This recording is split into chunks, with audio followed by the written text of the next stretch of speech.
I want to just share a little celebration with you today as we ended out at the drive-in. It's not a celebration that we ended out there, but it's been a great summer. You know, our attendance has been up again this summer for the second year in a row, and this morning I asked them to honk if they had been there, or at least think they've been there every year of the 30 years. And I was amazed at how many people honk their horns. That it's been a tradition for them for 30 years. I also think we had our largest attendance out there this morning as well that we've had all summer. So that's just been a time of celebration, and it's hard to believe that we're at Labor Day weekend and kind of what feels like the end of the summer season here. But I hope next week you'll come and be with us on the service under the big top out on the grass. It's going to be a great time together. I remember talking to a missionary one time who was home on furlough. And now, missionaries they used to do it more than they do now, but the idea of coming home on furlough every 4 or 5 years, and they would connect with the churches and the individuals that supported their ministry, and also would try and raise money so that they could go back to the mission field for another 4 or 5 years. And I remember talking to a missionary that I said, "What's the hardest thing for you when you come home on deputation for a year?"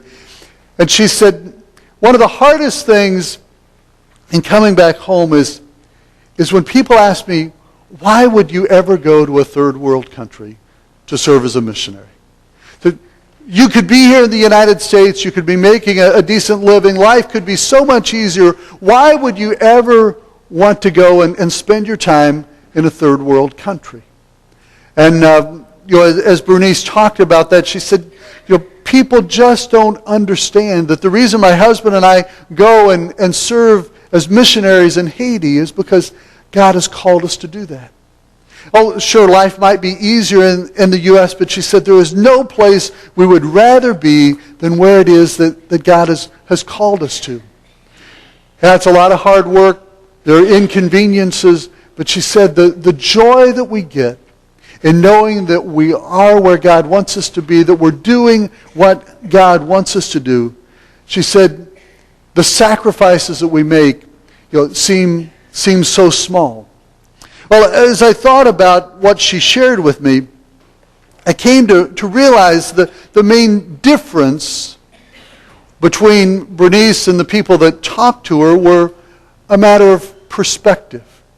A matter of perspective because some people couldn't get beyond what it is that they were giving up, while her focus was on the fact that she knew that they were exactly where it is that God wanted them to be. When we think about God's call in our life, some people have a sense of call to a full-time vocation, and I think the first things that we think of often are being called to be a pastor or being called to be a missionary.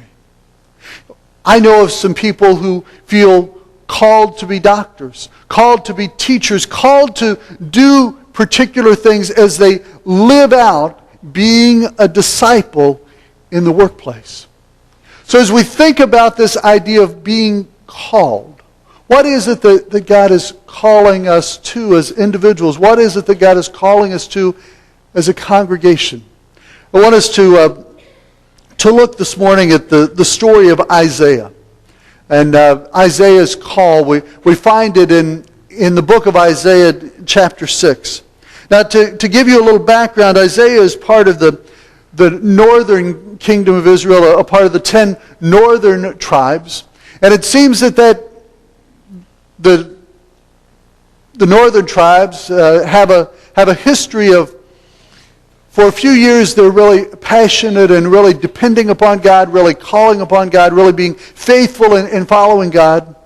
But then they go through a period in which they think they've got life in their own, their fate in their own hands. They don't need God. They've got life under control. They can do what they want. And it seems that they would go back and forth between different generations or it seems like 2 or 3 generations would go by, and then their hearts would change in terms of their dependence upon God. Well, as Isaiah's on the scene, they are in a season in which they're rebelling against God.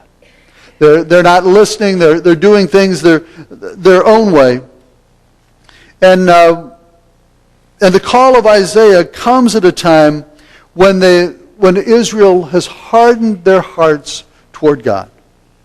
And as we begin in Isaiah chapter 6, it says, "In the year that King Uzziah died, I saw the Lord seated on a throne, high and exalted, and the train of his robe filled the temple.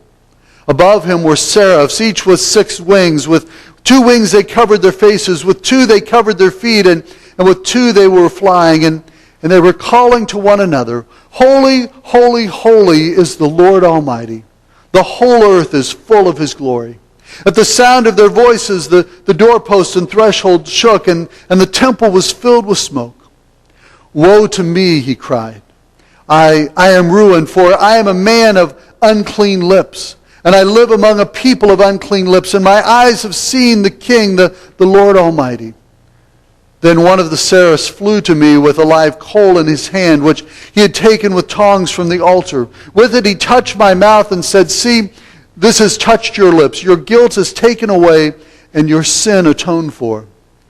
Then I heard the voice of the Lord saying, 'Whom shall I send, and who will go for us?' And I said, 'Here am I. Send me.'"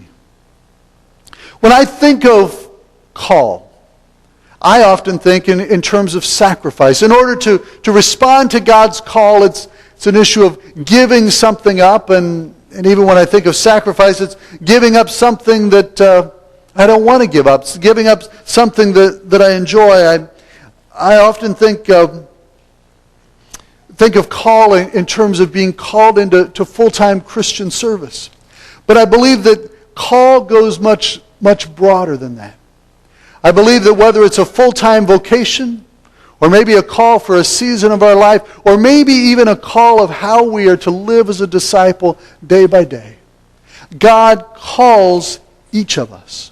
Now, in the case of Isaiah, before he received his call that is written about here, he experienced or recognized God's holiness.